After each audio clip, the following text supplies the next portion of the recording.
Good morning, everyone. It's a privilege to share with you today from one of the most foundational books in the New Testament, the Epistle to the Romans. Often, we approach Romans as Paul's grand theological treatise, a masterpiece of Christian doctrine that has profoundly shaped the Church for 2 millennia. And indeed, it is all of that. But before Paul delves into his profound exposition of the gospel, he begins with a deeply personal section in Romans chapter 1 verse 8 through 15. This passage reveals his heartfelt affection for the Roman believers and establishes the relational foundation upon which sound doctrine must always rest. In these foundational verses, we don't just find a warm greeting, we discover a beautiful literary structure known as a chiasm. This is a concentric pattern where ideas mirror each other around a central focus. This structure, as we will see, isn't merely an aesthetic device, it reflects the very heartbeat of Christian community. At its core, at its absolute center, stands the principle of mutual encouragement in faith, found in Romans chapter 1 verse 12. This concept radiates outward in ever-widening circles of ministry, responsibility, and witness. As we unpack this passage today, we'll journey through Paul's introduction, which reveals not just his missionary strategy but also 4 essential powers that Christ grants to his church. 1. The power of holistic response. 2. The power of gospel mission. 3. The power of community expansion. And 4. The power of spiritual fruitfulness. These powers, all interconnected and centered on Christ, form the very bedrock of effective Christian witness and ministry. Let's delve into this rich text. So, why is this particular passage, Romans chapter 1 verse 8 through 15, so significant? Many commentaries might quickly pass over it as merely a formal greeting or an expression of Paul's travel plans. However, to do so would be to miss its profound theological and practical implications. This isn't just Paul saying, "Hello," or, "I hope to visit soon." It's a carefully crafted, Spirit-inspired introduction that lays the groundwork for everything else he will say in this letter. Firstly, it grounds the theological depth of Romans in a relational context. Paul doesn't just present cold doctrine, he grounds it in his love and concern for the believers in Rome. This teaches us that truth, however profound, is best received and lived out within the context of genuine relations. Secondly, as I mentioned, it reveals a deliberate literary structure, a chiasm, which emphasizes a core truth. This structure isn't accidental, it's designed to highlight the profound importance of mutual encouragement. The very act of placing mutual encouragement at the center of this passage underscores its pivotal role in the life of a believer and the health of the church. And thirdly, flowing from this central truth, this passage unveils what I'm calling the 4 powers of Christ, at work in his church. These aren't just abstract concepts, they are dynamic forces that empower us for effective witness and ministry. They show us how Christian life is meant to be lived, not in isolation, but in vibrant, mutually strengthening community empowered by Christ for his global purposes. Let's explore this chiastic structure now. On this slide, you see the visual representation of the chiastic structure of Romans chapter 1 verse 8 through 15. This ancient literary device, often found in Hebrew poetry and sometimes in New Testament prose, involves a series of phrases or ideas that are repeated in reverse order. Think of it like an inverted V or an X. The first element corresponds to the last, the second to the second to last, and so on, with the most important point often placed at the very center. Let's break it down as you see it here. Verse 8, Paul begins with thanksgiving to God, an expression of his vertical relationship. Verse 15b, this mirrors, as he expresses his eagerness to preach the gospel to the Romans, horizontal expression of his faith. This echoing pair A and A formulates the power of holistic response. B. Verse 9a, Paul describes his service to God through preaching the gospel of his Son, a core action in gospel practice. B. Verse 15a, this corresponds to B, as he reiterates his eagerness to preach, highlighting the urgency of gospel proclamation. This echoing pair, B and B, formulates the power of gospel mission. See verses 9b-10, we see Paul's commitment to intercessory prayer for the saints and his desire to visit them, expanding the breadth of community connection. See verse 14, this mirrors C, as he expresses his obligation to all peoples, Greeks and non-Greeks, wise and foolish, showing the universality of his community connection. This echoing pair, C and C, formulates the power of community expansion. D. Verse Paul expresses his longing to impart spiritual gifts to make them strong, reflecting the depth of life growth. D. Verse 13, this corresponds to D, as he expects gospel fruit, a harvest among them, which is the outcome of spiritual growth. This echoing pair, D and D, formulates the power of spiritual fruitfulness, X verse 12, and finally, at the absolute center, the core of it all, that is, that you and I may be mutually encouraged by each other's faith. This careful arrangement is not merely for literary flourish, it serves a profound purpose. Let's explore what this structure communicates.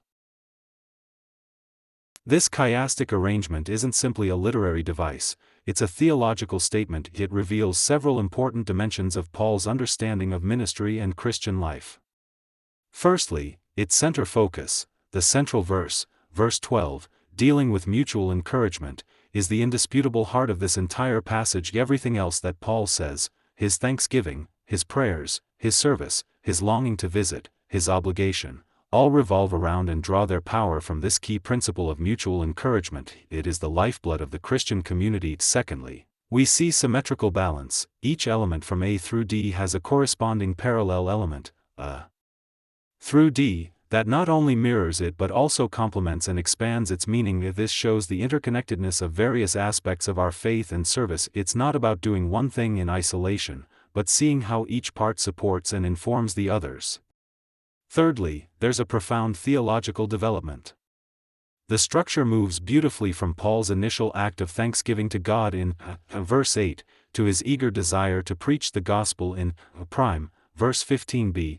This progression powerfully illustrates how our vertical relationship with God, our gratitude and worship, naturally propels and empowers our horizontal ministry to others. Fourthly, we observe a progressive expansion. The structure expands outwardly from Paul's personal devotion and relationship with God to his global mission. This shows how Christian faith is dynamic. It never stays contained within ourselves but moves outward in ever-widening circles of influence, touching lives and communities far beyond our immediate reach. And finally, underlying it all is Christ-centeredness. While explicitly mentioned in verse 8, Jesus Christ is implicitly present throughout this entire passage. He is the ultimate source and the ultimate goal of all ministry. It is through him, and because of him, that any of this is possible. This integrated, holistic nature of Christian ministry means that the gospel creates a beautiful symmetry where our relationship with God, the vertical dimension, seamlessly connects with our relationships with others, the horizontal dimension, and all of it finds its meeting point, its power source, in the mutual encouragement we find in faith. At the very heart and center of this chiastic structure, as we've seen, stands this profound principle of mutual encouragement, that is, that you and I may be mutually encouraged by each other's faith. This single verse serves as the focal point, the very core around which everything else in this passage revolves. It is the heart that pumps life into the entire body of Paul's introductory remarks.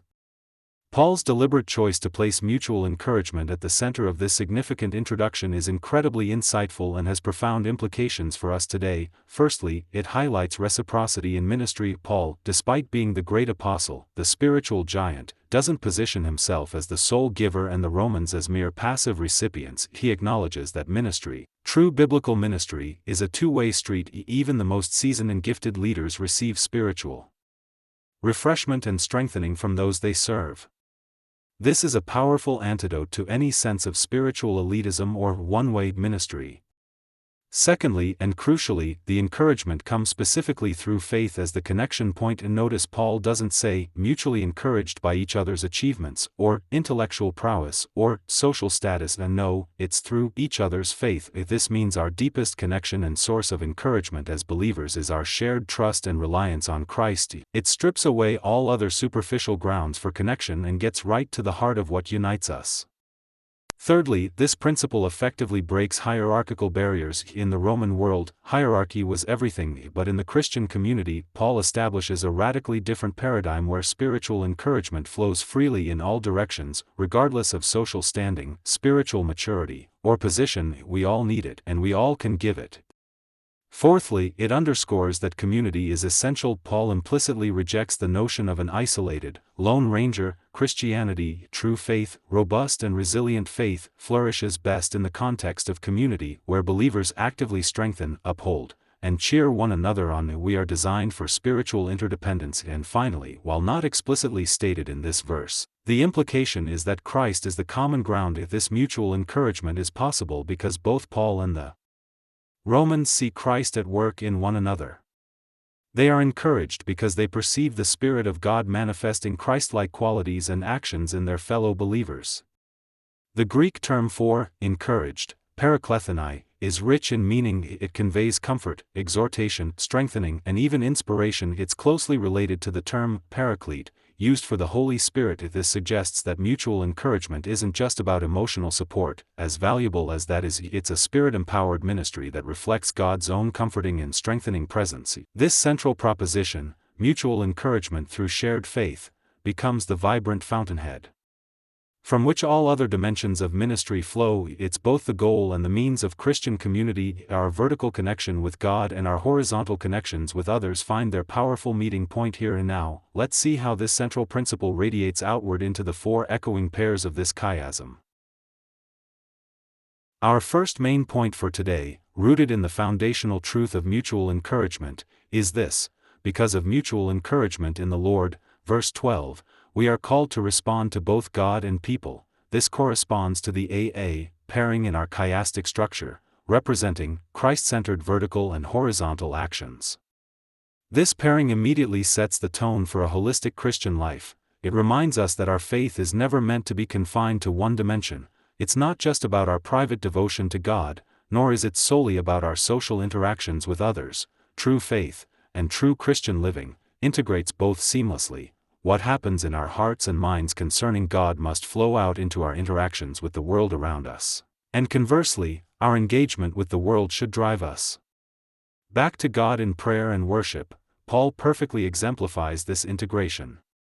He moves from thanking God for the Romans, a vertical response, to expressing his eager desire to preach the gospel to the Romans, a horizontal response. This complete circuit of faith, from upward adoration to outward proclamation, characterizes the healthy, vibrant Christian life. Let's look at each subpoint in turn, starting with our response to God.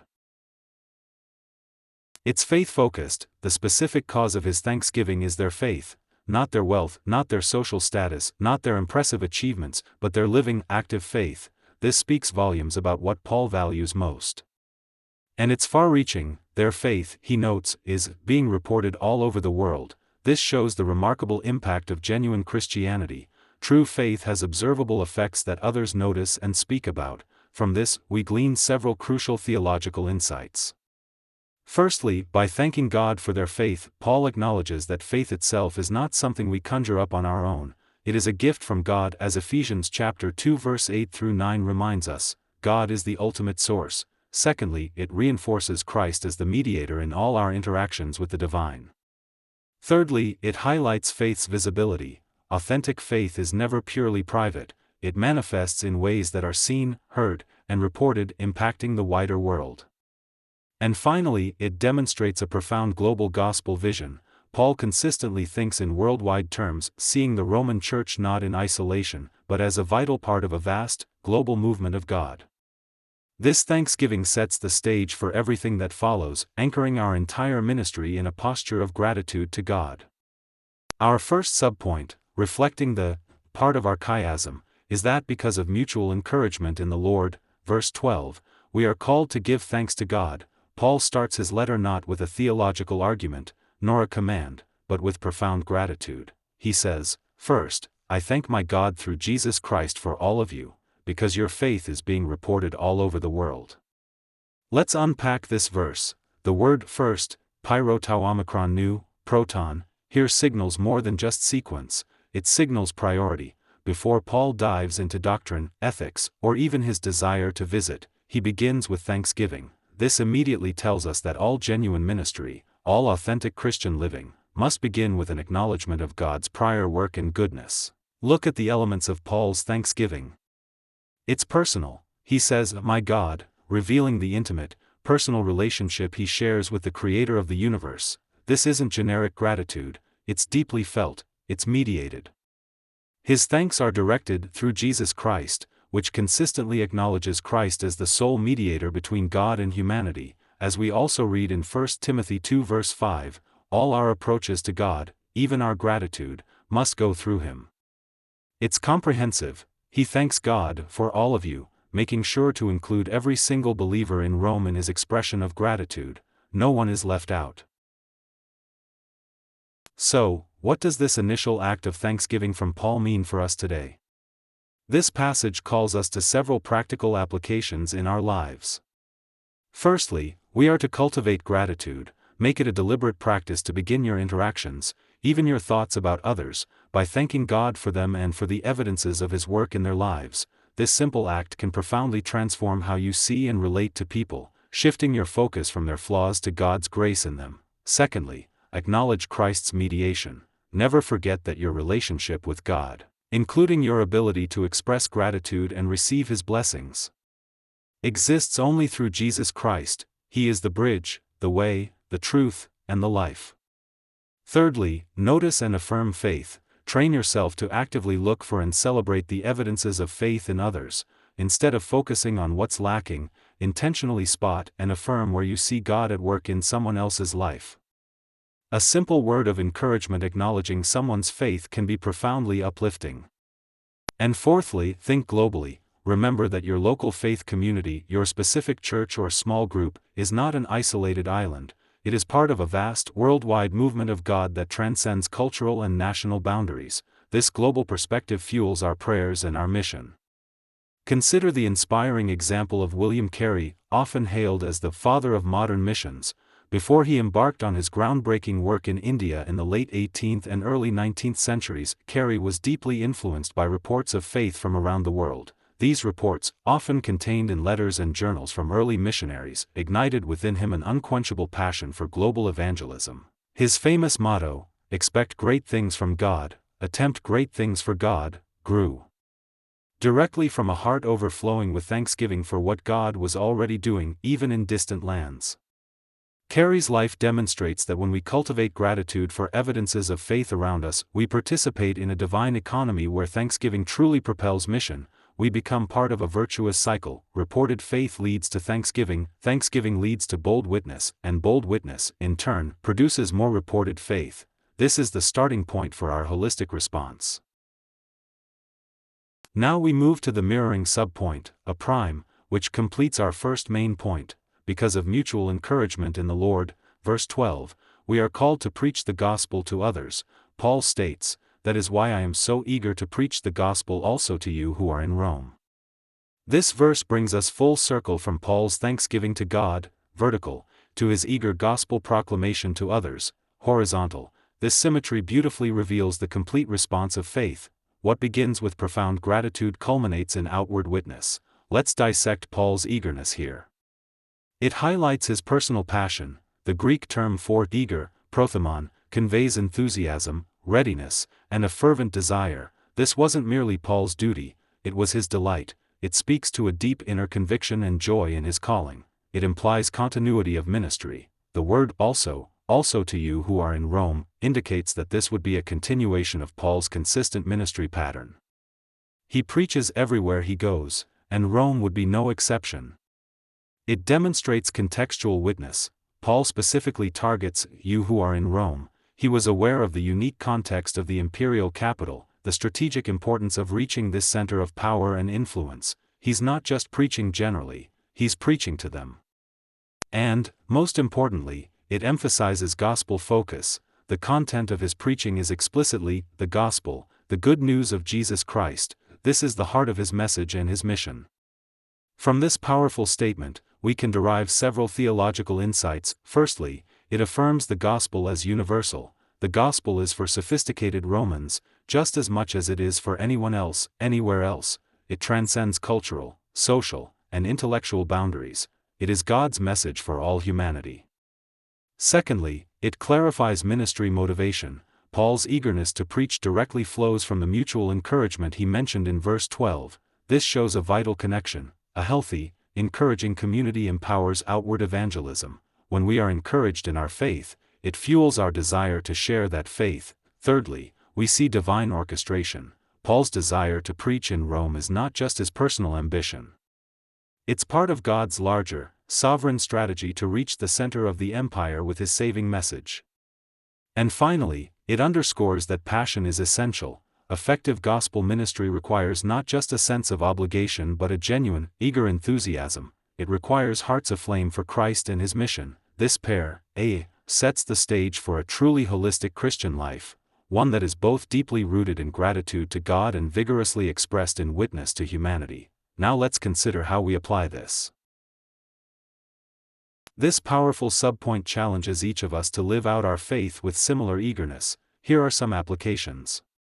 Firstly, cultivate gospel eagerness. Take time to ask God to renew your passion for sharing the good news. It's easy for the urgency to wane in the busyness of life, but the message of Christ remains the most important news anyone can hear. Secondly, identify your Rome. Think about the strategic places and relationships where God has specifically positioned you for witness. Is it your workplace, your neighborhood, your family, your hobby group? God has placed you where you are for a purpose. Thirdly, connect gratitude and witness. Let your overflowing thanksgiving to God for His grace in your life and in the lives of others naturally overflow into testimony to those who don't yet know Him. Gratitude is a powerful motivation for sharing. And fourthly, embrace cultural relevance. Just as Paul targeted Rome specifically, consider how your witness can address the unique context, questions, and culture of your community or circle of influence. How can you communicate the timeless truth of the gospel in a way that resonates with your specific audience? We find a compelling illustration in the life of Jim Elliot and his 4 missionary companions. In 1956, they were tragically killed trying to reach the Guarani people in Ecuador. Before his martyrdom, Elliot famously wrote in his journal, "He is no fool who gives what he cannot keep to gain what he cannot lose." This profound statement embodies the kind of eager willingness to preach the gospel, even at an unimaginable personal cost, that stemmed from a deep gratitude for what Christ had done for him. Remarkably, in one of the most powerful testimonies of gospel eagerness, after their deaths, Jim's widow, Elizabeth Elliot, and Rachel Saint, the sister of one of the martyred missionaries, returned to live among the very Guarani who had killed their loved ones. Their persistent and loving eagerness to share the gospel transformed a notoriously violent tribe into a community of faith. The cycle of thanksgiving and witness continued, not just in Ecuador, but as countless people around the world heard their story and were inspired to their own missionary service. This demonstrates the power of a life lived with gospel eagerness. Now we move to our second main point, which flows directly from the central theme of mutual encouragement. Because of mutual encouragement in the Lord, verse 12, we are called to fulfill the gospel mission. This corresponds to the BB pairing in our chiastic structure, which we've labeled core actions in gospel practice.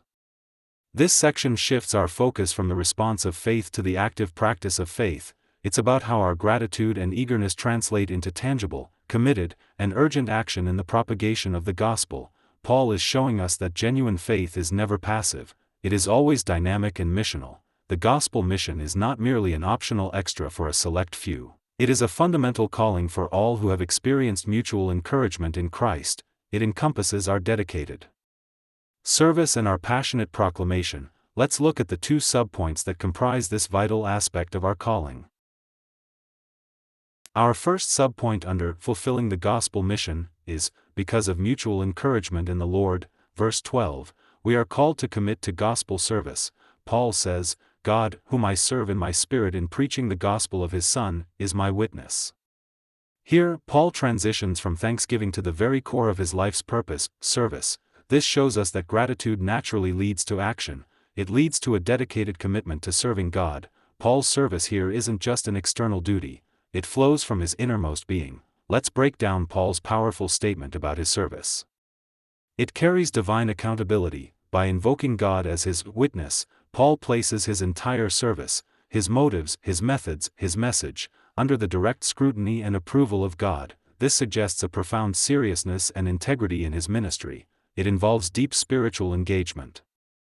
The phrase, in my spirit, nu tau pi nu epsilon mu alpha tau mu omicron upsilon, and to nomatai mau, signifies service that engages his very deepest self, his innermost being. This isn't just going through the motions or performing tasks, it's a profound spiritual commitment, a devotion from the heart. It has a clear gospel focus. The content and context of his service is explicitly preaching the gospel. His entire life's work is centered on this singular, divine message, and it stands on a solid Christological foundation. It is specifically the gospel of his Son, grounding the entire message and ministry in the person and work of Jesus Christ. From this, we can draw several vital theological insights. Firstly, it reveals that worship is service. The Greek word Paul uses for serve, latro, often refers to priestly, worshipful service. This means that engaging in gospel ministry is fundamentally an act of worship, an offering to God. Our service is not separate from our devotion, it is an overflow of it. Secondly, it emphasizes the integration of being and doing. True service seamlessly unites the inner spirit with outer action. It's not just what we do, but how we do it, and from what internal wellspring it flows. Thirdly, it implies a Trinitarian ministry. Paul serves God the Father by proclaiming the gospel of the Son, undoubtedly empowered by the Spirit, implied by the spiritual nature of his service. It's a unified work of the Godhead. And fourthly, it reminds us that the gospel is personal. It is the gospel of his Son, not merely a set of abstract propositions, but a living proclamation about a living person, Jesus Christ. This commitment to gospel service, flowing from our spirit and centered on Christ, is the active expression of our faith. Now let's see its urgent counterpart. This powerful verse calls us to examine the very nature of our service to God. Here are some applications for our lives. Firstly, serve from the inside out. Take time to honestly assess whether your Christian service flows from your spirit, from a deep, internal wellspring of devotion, or merely from external obligation, habit, or a sense of should. True service engages the heart and soul. Secondly, embrace divine accountability. Live with a conscious awareness that God is witnessing not just your outward actions, but your inner motives and the methods you employ in your service. This isn't a call to fear, but to integrity and purity of heart. Thirdly, maintain gospel focus. In a world with countless needs and opportunities, constantly evaluate whether your activities directly contribute to the proclamation of Christ's good news. Are you helping people hear, understand, and respond to the gospel? And fourthly, integrate worship and witness. See your gospel service not just as a task to complete, but as a profound act of worship, an offering of your life to God. When service becomes worship, it gains a spiritual vitality that transforms it. A compelling illustration of this kind of deeply spiritual service comes from the life of Wang Mingdao, a prominent Chinese pastor in the 20th century. He spent 23 years in prison for his unwavering refusal to join the state-controlled church. When offered release in exchange for cooperation with the government, his resolute reply was, "I serve God in my spirit. If I denied this, I would be denying not just my message but my very being." This profound statement perfectly captures the essence of serving in the Spirit. His inner spiritual commitment to the gospel was so deep that it could not be separated from his external witness. After his eventual release, Wang testified that his years in prison had actually deepened his spiritual service rather than diminishing it. He reportedly said, "In confinement, I learned that service to God happens first in the Spirit before it happens in the world." His life is a powerful testament that authentic gospel service isn't just about what we do, but about the integrated commitment of our innermost being to God, which then flows out into every action. This commitment gives rise to urgency. Now we come to the mirroring subpoint, B', which echoes Paul's commitment to service and adds a crucial dimension. Because of mutual encouragement in the Lord, verse 12, we are called to urgently proclaim the gospel. Paul says, "That is why I am so eager to preach the gospel." This brief half-verse is packed with meaning. It's not just a restatement of verse 9a, but an intensification and a clarification of the spirit with which we are to engage in gospel mission. Let's look at the key elements. There's a clear causal connection. The phrase, "that is why," omicron tau omega, hudos, explicitly connects Paul's eagerness to the preceding verses, particularly the mutual encouragement he spoke of in verse 12. This shows that the vibrancy of community fuels the vitality of mission. It reveals personal enthusiasm. Once again, Paul uses the word eager, prothemon, conveying a readiness and enthusiasm that goes beyond mere willingness. This is not reluctant obedience, it's passionate desire. It identifies the proclamation focus. The specific activity Paul is eager for is to preach, euangelisasthai, which literally means to evangelize or to good newsize. It's about active, verbal proclamation of the good news, and of course, the consistent gospel content. The object of his preaching is always the gospel, the transforming message of Jesus Christ. This brief phrase carries significant theological weight. Firstly, it communicates the inherent urgency of the gospel message. The good news of salvation is not something to be casually shared or indefinitely postponed. There is an intrinsic urgency to it, given the stakes of eternity. Secondly, it highlights joy in proclamation. True gospel ministry is not merely dutiful, it is characterized by enthusiasm and joy. This joy is a testament to the power of the Spirit within us, rather than a forced effort. Thirdly, it reinforces community motivation. As previously noted, Paul's eagerness stems from the mutual encouragement found in the faith community. A healthy, Spirit-filled community naturally overflows into passionate mission. And finally, it points to divine empowerment. Implicit in Paul's intense eagerness is the empowering work of the Holy Spirit, who makes such enthusiasm and bold proclamation possible. This commitment to urgent proclamation, fueled by our mutual encouragement, is essential for fulfilling the gospel mission. Let's see how this plays out in our lives. This call to urgently proclaim the gospel challenges us in several key areas. Firstly, recover gospel urgency. In the midst of daily life, it's easy to lose sight of the profound and eternal significance of the gospel. Ask God to renew within you a fresh sense of the timeliness and importance of sharing His message with a lost and hurting world. Secondly, move beyond duty. Don't settle for merely performing Christian duties. Seek the spiritual renewal that transforms gospel obligation into genuine gospel enthusiasm. True urgency isn't about guilt, it's about passion. Thirdly, connect community and mission. Actively recognize and leverage how mutual encouragement within your faith community empowers your outward witness. When we are strengthened by each other, we are better equipped and more motivated to share Christ with others. And fourthly, pray for eagerness. Make it a specific prayer. Ask God to give you a spirit of eager readiness and enthusiasm for gospel proclamation. This is a divine gift that He delights to give to those who long to see His kingdom advance. A phenomenal illustration of this urgent proclamation is found in the life of George Whitefield, the fiery 18th-century evangelist. It's estimated that Whitefield preached over 18,000 sermons to more than 10 million people during his lifetime, and this was all without the aid of modern amplification. When asked about his remarkable energy and tireless enthusiasm, Whitefield famously replied, "I am weary in the work, but not of it." His eagerness to preach stemmed directly from his deep, inner spiritual service to God. He wasn't just performing a job, he was living out a calling from the core of his being. His commitment to urgent proclamation was evident even to his last breath. On his deathbed, having preached the previous day despite serious illness, Whitefield was urged to rest. His response? "I would rather wear out than rust out." This unwavering commitment to proclamation, this eager desire to continually share the gospel, perfectly exemplifies Paul's spirit in Romans chapter 1 verse 15.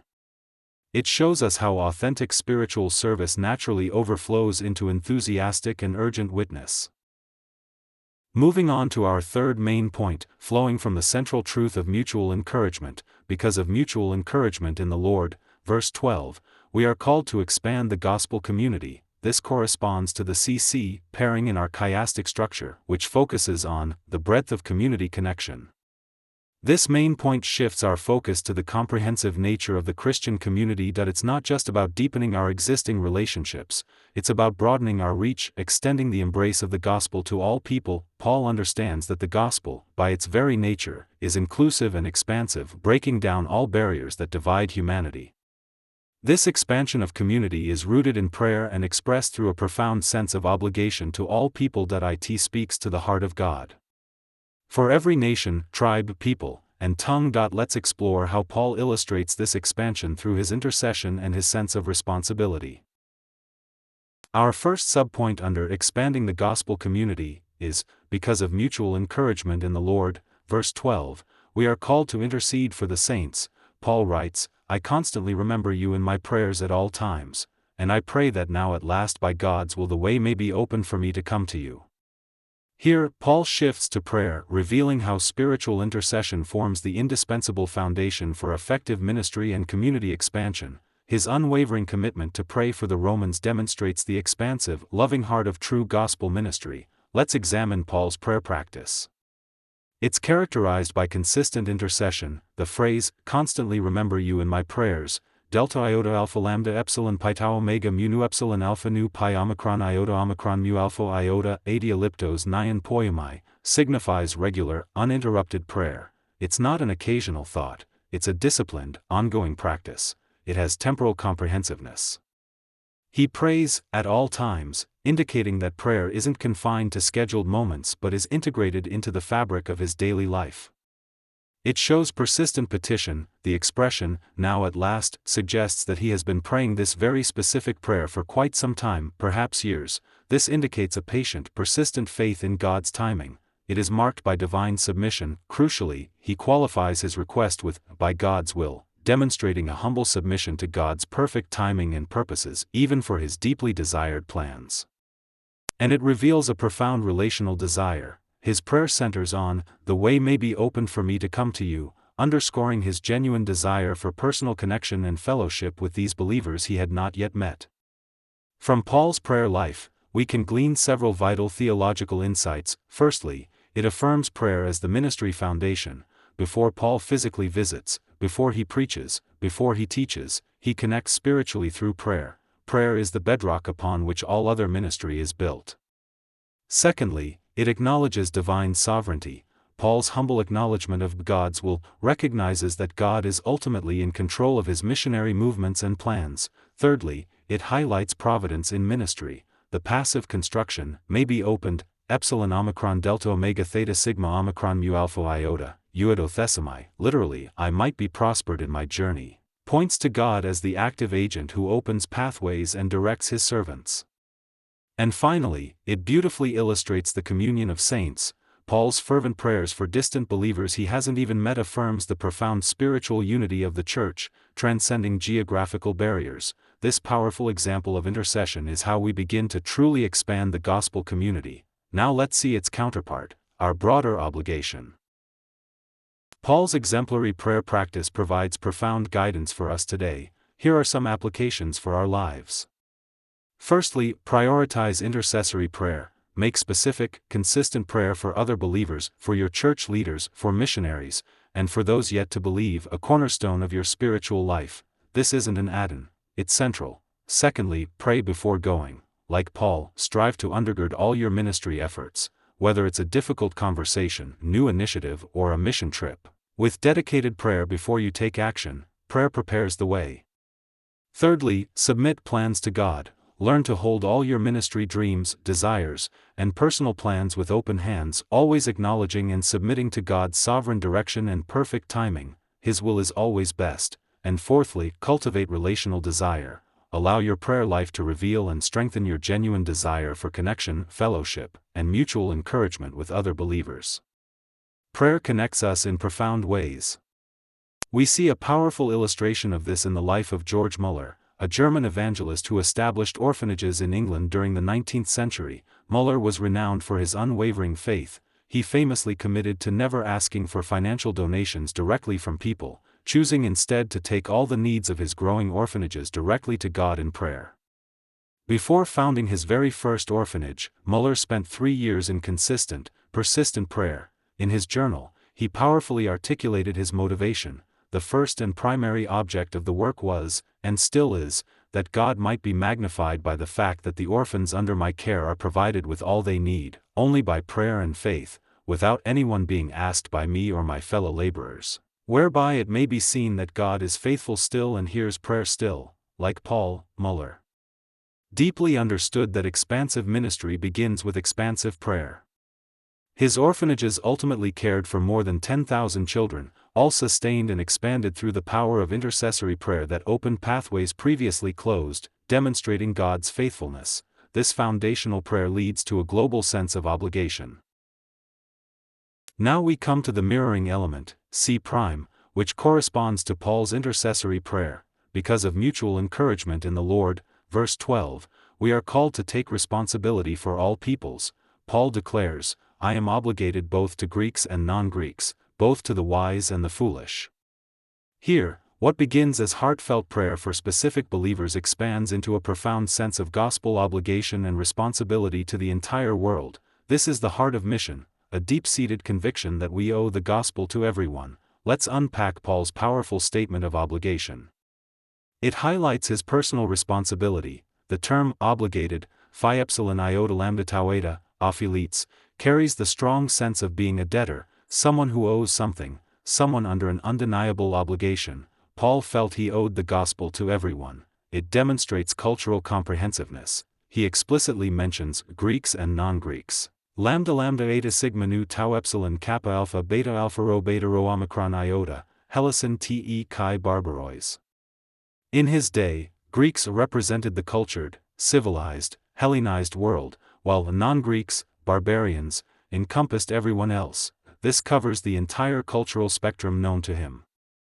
It affirms intellectual inclusivity. He further includes the wise and the foolish, sigma omicron phi omicron tau epsilon kappa alpha nu omicron tau omicron iota, sophois te chi anoidois. This encompasses all educational and intellectual levels, from the philosophers and thinkers to the uneducated and simple. No one is outside the scope of his obligation. And it shows balanced responsibility, the repeated of both, and construction emphasizes the equal weight of his obligation to these vastly diverse groups. There is no preference, no partiality. From this profound statement we derive several critical theological insights. Firstly, it powerfully proclaims gospel universality. The gospel creates an inescapable obligation to all people without exception. It knows no boundaries of race, class, intellect, or social standing. Secondly, it demands ministry without favoritism. Paul's equal obligation rejects any preferential treatment based on culture, education, or social status. We are not to pick and choose who deserves to hear the gospel. Thirdly, it underscores the debt of grace. Paul's overwhelming sense of obligation stems not from a burden, but from his own experience of undeserved grace, as he alluded to in Romans 1-5, where he stated his apostleship was received for obedience to the faith among all nations. Having received such a precious gift freely, he felt compelled to freely give it. And fourthly, it implies the necessity of cultural bridge building. Paul's recognition of distinctly different groups suggests the vital need to contextualize the gospel, to present it in ways that are understandable and relevant for diverse audiences, without compromising its truth. This expansive vision, born from mutual encouragement, fuels our commitment to share the gospel with everyone. Let's see this in action. Paul's profound sense of obligation in Romans 1 verse 14 challenges us to examine the breadth of our own gospel responsibility. Here are some applications for our lives. Firstly, expand your ministry vision.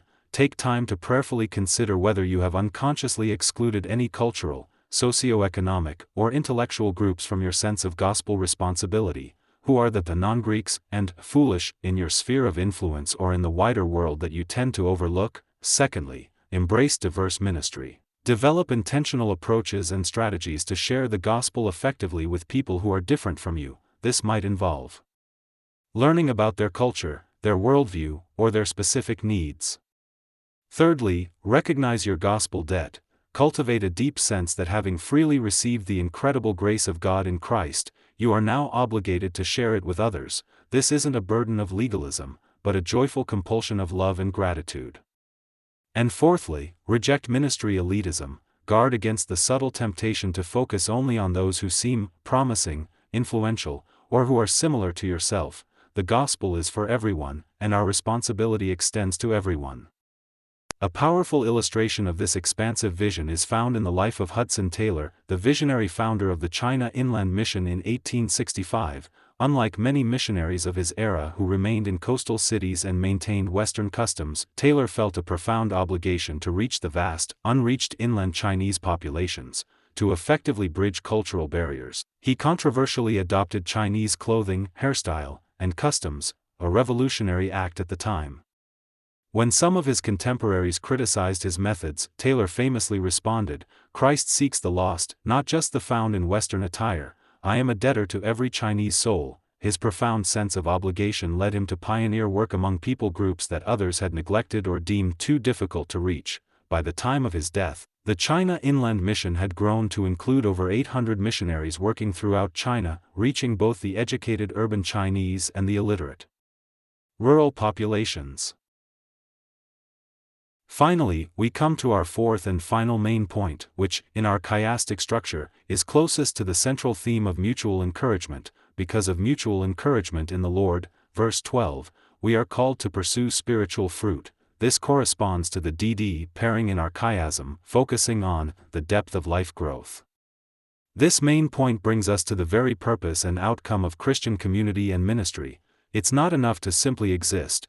We are called to grow, to mature, and to produce tangible, spiritual fruit. This pursuit of fruitfulness is directly connected to our intentional investment in one another's lives and our expectation of God's work. Paul reveals that this pursuit involves both actively sharing the spiritual gifts God has given us and confidently expecting a spiritual harvest from our efforts. It's about building up others and seeing God bring about transformation. Let's explore these two final subpoints. Our first subpoint under pursuing spiritual fruit is, because of mutual encouragement in the Lord. Verse 12, we are called to share spiritual gifts. Paul states, I long to see you so that I may impart to you some spiritual gift to make you strong. As we draw closer to the very center of the chiasm, Paul expresses a deep, personal desire to invest spiritually in the Roman believers. This reveals how mutual encouragement isn't just about passive warmth, it involves active, intentional spiritual investment in others. Let's break down Paul's longing. It highlights his intense emotional desire. The term long, pi iota pi omicron theta epipotho, expresses a fervent, intense yearning, not merely casual interest. This isn't a chore for Paul, it's a deep desire of his heart. It emphasizes personal presence. He longs to see you, underscoring the profound value Paul places on face-to-face, incarnational ministry. While written communication is vital, there's a unique power in personal presence. It specifies spiritual impartation. He wants to impart, mu epsilon tau alpha delta, metato, or share something of profound spiritual value. This suggests a transfer, a giving of something that enriches the recipient. It clarifies the divine source. What he shares is a spiritual gift, Chi-rho iota sigma mu alpha pi nu epsilon upsilon mu alpha tau iota kappa nu, charisma pneumaticon. Something that comes directly from God's Spirit, not from human talent or effort alone. And it has a clear strengthening purpose. His ultimate goal is to make you strong, epsilon tau sigma tau eta rho iota chi theta nu alpha iota mu, eis to strengthen I hymus, to establish and stabilize their faith, to fortify them spiritually. From this, we glean several crucial theological insights. Firstly, it clarifies that gifts are for sharing. Spiritual gifts are not given for our personal hoarding or self-benefit. They are bestowed by the Spirit specifically for the purpose of strengthening others and building up the body of Christ. Secondly, it underscores the importance of relational ministry. Paul's desire for personal presence affirms the incarnational nature of Christian ministry. While resources and teachings are valuable, relationships are often the conduits for true spiritual transfer. Thirdly, it highlights divine-human partnership. Paul doesn't claim to be the source of the gift, but he serves as a willing conduit for God's strengthening work through the impartation of spiritual gifts. We are co-laborers with God. And finally, it confirms community strengthening as the primary purpose of spiritual gifts. The goal is not individual enrichment in isolation, but the establishment and maturation of the entire Christian community. This intentional sharing of gifts is key to pursuing spiritual fruit. Let's see how it leads to expectation. Paul's profound longing to share spiritual gifts provides us with clear guidance on how to pursue spiritual fruit in our lives. Here are some applications. Firstly, identify your spiritual gifts. Take time to prayerfully discern and understand what specific spiritual gifts God has given you. These are not merely talents, but Spirit-empowered abilities intended for the building up of the church. Secondly, prioritize personal presence. While digital connection has its place, remember Paul's longing to see you. Seek out opportunities for genuine, face-to-face spiritual impartation, where lives can truly intersect and spiritual strength can be shared authentically. Thirdly, focus on strengthening others. Use your spiritual gifts with the deliberate and specific goal of establishing, fortifying, and stabilizing others in their faith. Your gifts are tools for building others up, not for personal display. And fourthly, cultivate holy longing. Develop Paul's intense emotional investment in the spiritual growth and strengthening of others. When you genuinely long for others to be strong in faith, it will drive you to action. A remarkable illustration of this kind of spiritual impartation is found in the life of Henrietta Mears. She served as the Director of Christian Education at Hollywood Presbyterian Church for an astonishing 35 years, from 1928 to 1963. though she possessed immense talent and could have pursued prominence in many other fields, Mears chose to focus her life on imparting spiritual gifts and wisdom to young people. Among those she personally mentored and influenced were future giants of faith such as Bill Bright, who founded Campus Crusade for Christ, Richard Helverson, who became chaplain of the United States Senate, and none other than Billy Graham, the renowned evangelist. When asked about her extraordinary influence, Mears humbly stated, "I've never thought of myself as doing anything extraordinary. I just longed to impart what God had given me." Her ministry perfectly exemplifies Paul's desire in Romans 1:11, a longing to impart spiritual gifts that genuinely strengthen others. Through her personal presence and intentional investment in individuals, she empowered and fortified people who then went on to strengthen millions worldwide. The spiritual gifts she imparted multiplied exponentially, far beyond what she could have accomplished alone. This intentional sharing leads to confident expectation. Now we arrive at our final subpoint, D', which mirrors Paul's desire to impart spiritual gifts, because of mutual encouragement in the Lord. Verse 12, we are called to expect gospel fruit. Paul says, "In order that I might have a harvest among you, just as I have had among the other Gentiles." Here, what begins with spiritual impartation culminates in the confident expectation of spiritual harvest. This isn't passive hope, it's an active, faith-filled anticipation of God's blessing on His work. Let's dissect Paul's expectation. It signifies purposeful ministry. The phrase, "in order that," nu alpha, hina, clearly indicates intentionality behind Paul's plans to visit. His ministry is always aimed at a specific, desired outcome. It highlights personal investment. He uses the phrase, "I might have," sigma chi, sco, taking personal ownership and responsibility for the ministry effort and its intended outcome. He's not just a detached observer. It reveals harvest expectation. The term harvest, or fruit, kappa alpha rho pi nu, karpon, suggests tangible, visible results. This isn't about just putting in effort, it's about seeing God produce measurable spiritual growth and conversion. It has a communal focus. The harvest is to be, among you, nu mu nu and hymen, specifically within the Roman community. The fruit is for the benefit and growth of the local body. And it demonstrates a consistent ministry pattern. Paul refers to his previous experience among the other Gentiles, indicating that he ministers with a consistent methodology, knowing the same gospel that bore fruit elsewhere will bear fruit in Rome. From this statement, we can draw several powerful theological insights. Firstly, it establishes the expectation of fruitfulness. Paul ministers with a confident expectation of visible results, not vague hopes or wishful thinking. He believes God will act.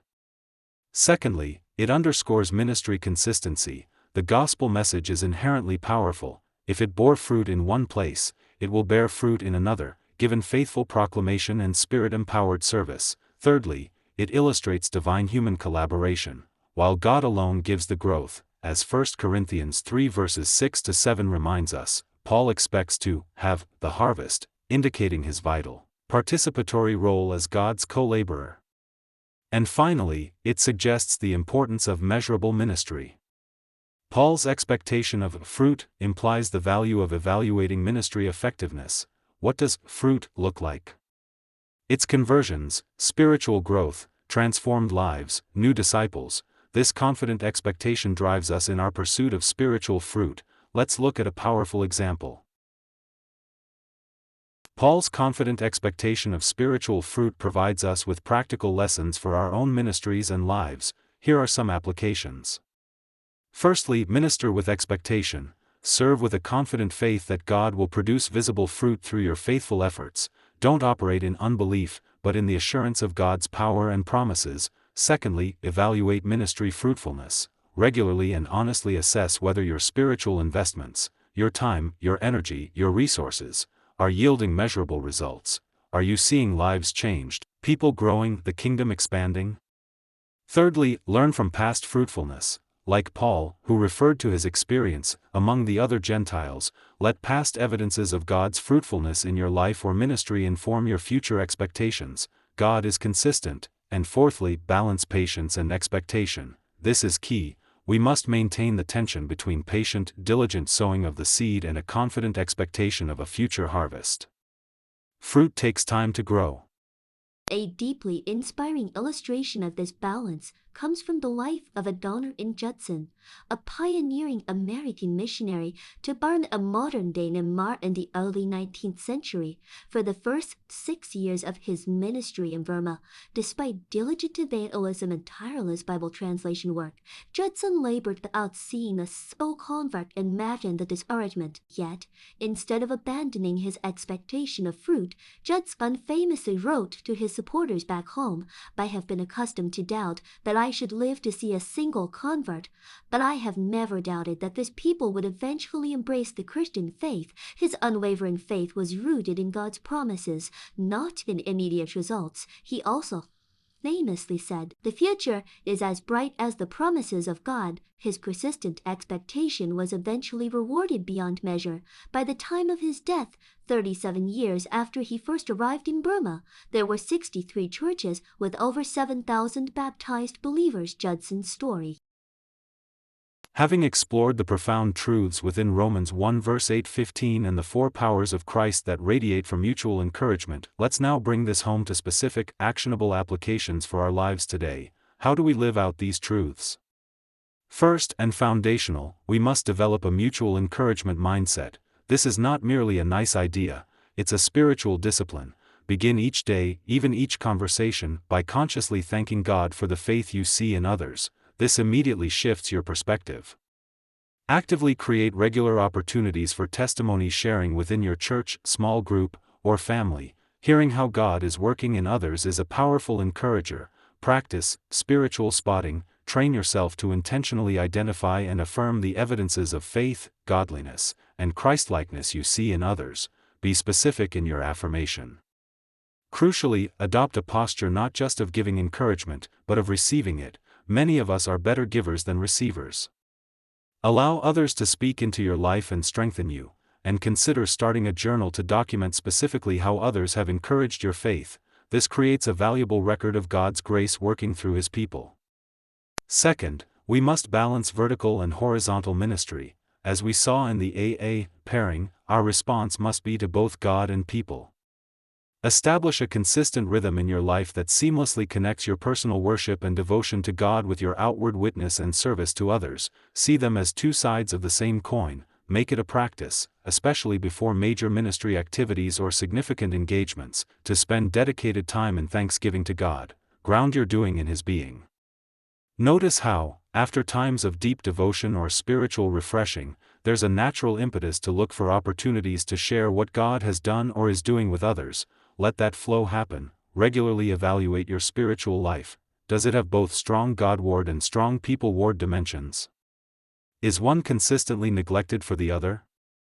And actively work to avoid creating false dichotomies between worship and witness, or between personal piety and public engagement. They are meant to be integrated. Continuing our applications, the third area for us to focus on is to cultivate gospel urgency and commitment. This comes from our second main point, fulfilling the gospel mission. Take an honest look at your current ministry or Christian service. Identify areas where it might have become routine, merely a task to check off, rather than a vibrant, spiritually engaging expression of your faith. Specifically pray for renewed eagerness and passion in gospel proclamation. Ask God to ignite that fire within you again. Move beyond just desiring to share. Create concrete opportunities to share the gospel in the coming week or month. This might be inviting someone to church, having a spiritual conversation, or sharing your testimony. Establish accountability with trusted friends or a small group regarding your gospel witness. Share your intentions and encourage each other in this vital area. And revisit whether your service to God flows from your spirit, from a deep, inner conviction and love, or if it has become primarily an external obligation. Fourth, we are called to expand your ministry vision. This flows from our third main point, expanding the gospel community. Begin to pray regularly, specifically, and by name if possible, for people groups you've previously overlooked or considered beyond your reach. This might be an unreached people group, a demographic in your city, or even a particular family in your neighborhood. Honestly identify any cultural or intellectual barriers that might have subtly limited your ministry vision. Are there certain types of people you subconsciously avoid or feel less comfortable ministering to? Make an effort to learn about the needs, perspectives, and worldviews of people who are vastly different from you. This can broaden your understanding and compassion. Where you cannot reach directly, partner with other ministries, missionaries, or organizations that are effectively reaching diverse populations, support them with your prayers and resources, and actively work to avoid creating comfortable ministry silos where you only engage with people who are already like you or already within your faith tradition. The gospel is for everyone.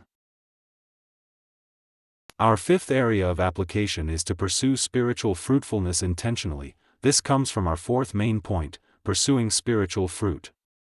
Take the time to prayerfully identify the specific spiritual gifts that God has given you to share with His body and with the world. Understand how your unique gifting can contribute to the growth of others. Actively create intentional opportunities for face-to-face, personal spiritual investment in others. This could be through discipleship, mentoring, or simply regular fellowship aimed at mutual edification. Establish concrete metrics for spiritual fruitfulness in your ministry. This doesn't mean reducing everything to numbers, but thoughtfully considering what visible, tangible fruit would look like in the lives of those you minister to, whether it's conversions, growth in Christ-likeness, or increased service. If you're not already doing so, prayerfully consider developing a mentoring relationship, either as a mentor or a mentee, with someone whom you can intentionally strengthen spiritually, or who can strengthen you. And consciously strive to balance patience in sowing with a confident expectation of harvest. We sow faithfully, and we trust God to bring the growth in His time. Sixth, we must integrate prayer and responsibility. This ties together the C and C elements of our chiasm. Create a prayer list that specifically matches your sense of gospel responsibility. If you feel called to reach a certain group or region, make sure they are on your prayer list consistently.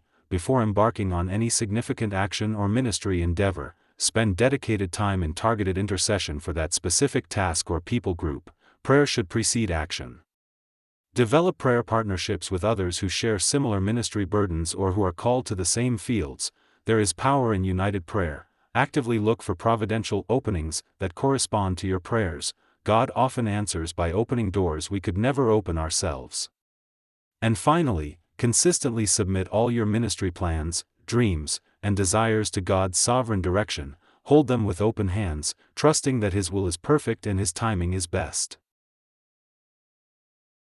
Our seventh and final area of application, particularly relevant for our modern context, is to practice mutual encouragement in digital spaces. In Paul's day, communication was primarily face-to-face or through letters. Today, we have vast digital landscapes. How do we apply these truths there? Intentionally use social media platforms not just for information sharing or entertainment, but for faith encouragement. Post encouraging scriptures, share testimonies, or highlight God's work in your life and others.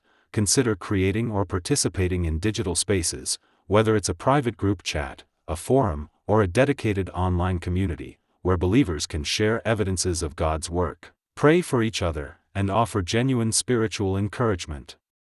Always strive to balance your digital connection with intentional, face-to-face spiritual impartation. Digital tools are a wonderful supplement, but they should not entirely replace the irreplaceable value of personal presence. Regularly evaluate whether your online presence and digital interactions genuinely strengthen the faith of others. Are you an encourager in the digital sphere, or do your posts inadvertently detract from faith? And think creatively about how you can share your spiritual gifts, whether it's a word of wisdom, an insight from Scripture, an exhortation, or a prayer, in digital environments, always with the goal of strengthening others. These applications, rooted in Paul's profound introduction, invite us to live lives that are characterized by deep spiritual vitality and expansive gospel impact. As we bring our time together to a close, let's quickly summarize the powerful truths we've uncovered in Romans 1 verses 8 to 15. This passage, far more than just a polite introduction, contains the very DNA of effective Christian ministry and witness. At its absolute center, as the beating heart of it all, is our core proposition: because we may be mutually encouraged by each other's faith, Romans 1 verse 12, we are called to live out a holistic testimony of Christ. This mutual encouragement is both the goal towards which all ministry aims and the essential means by which all ministry advances.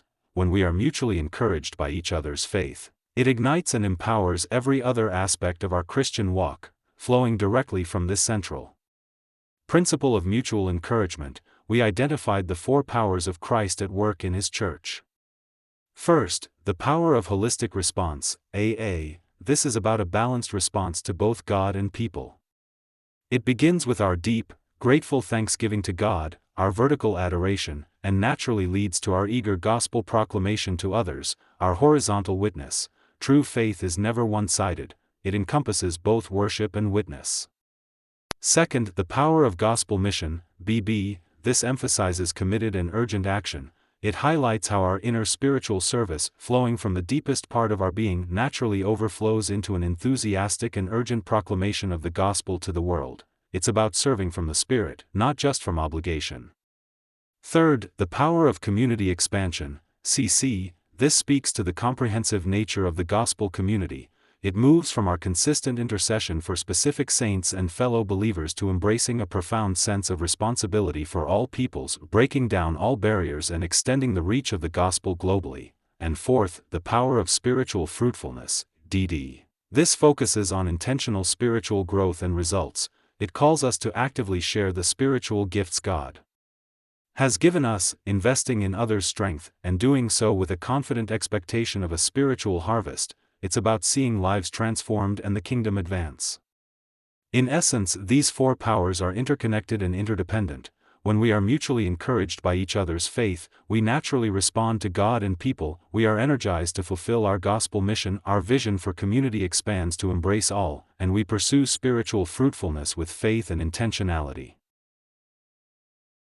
As we bring our exploration of Romans 1 verses 8 to 15 to a close, let's firmly grasp this profound truth. These verses are far more than a polite, formal introduction. They contain Paul's entire ministry philosophy, arranged in a beautiful, intentional chiastic structure that places mutual encouragement at the very heart of Christian community and mission. In a world that is often characterized by pervasive discouragement, by deep divisions, and by a sense of spiritual barrenness, Christ offers His church a radically different, life-giving paradigm. Where there is discouragement, Christ offers His power for genuine encouragement. Where there are fragmented and partial approaches to ministry, Christ offers His power for holistic witness. Where there are cultural and social divisions, Christ offers His power for expansive community that transcends all barriers. And where there is spiritual barrenness, Christ offers His power for abundant fruitfulness. Therefore, let us commit ourselves wholeheartedly to this call, to mutual encouragement in faith. Let us strive to be the kind of community where faith is affirmed, where burdens are shared, where spiritual gifts are exchanged, and where lives are intentionally strengthened. For it is as we strengthen one another, as we live out this mutual encouragement, that Christ's power will truly flow through us. His power will flow not just to sustain us, but to equip and empower us to accomplish His redemptive purposes in the world. May our churches, our small groups, and our individual lives become vibrant centers of encouragement that propel a holistic testimony of Christ, a powerful witness that reaches every corner of our communities and beyond, all for God's glory. Amen.